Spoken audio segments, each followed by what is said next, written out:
his total lack of cynicism and work ethic that I find incredibly infectious, and it just sends me to work with some positive energy, you know. And it's a very difficult thing when you're doing a movie like this, and things change, and people are worried, you know, and oh my God, are we going to make our day? The sun's going down. It's only 5 o'clock, you know, and to just see someone like that who's like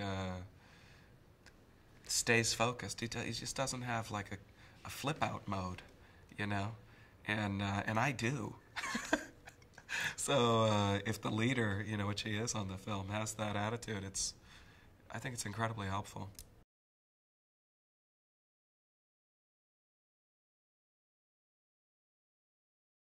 She's like, you know, all play all the time, you know, and is also another person who doesn't stress out, really. I guess I'm just amazed by these people who do, you know, both of them do movies where a lot is on their back, and the way that both of them handle it with, I guess they're just used to it, you know. I spend a lot of energy trying to relax as an actor. It's probably, if I've managed to do a good job in a role, it's because I chilled out. The fact that that just comes so naturally to Cameron, and you just see her just, you know, play.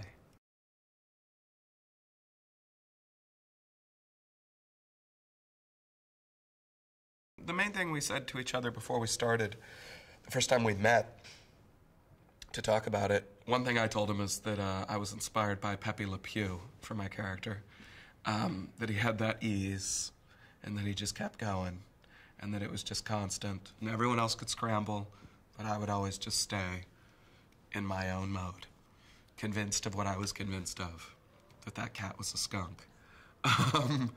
But the other thing that we talked about was that we would just figure it out as we went, you know? I mean, I think the first thing we both told each other is that we had no idea what it would be, you know?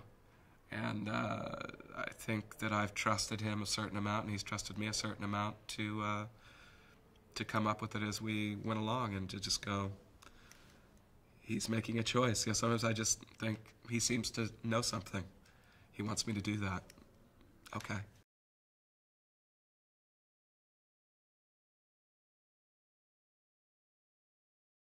You know, just in terms of what we managed to do logistically on this movie, the risks that I see Tom take physically.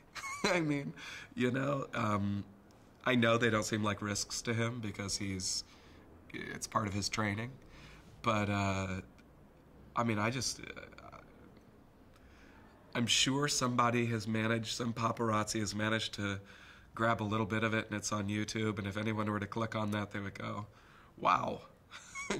Some of the things in this movie that only look like they're happening in other movies are actually happening in this movie. That is not green screen.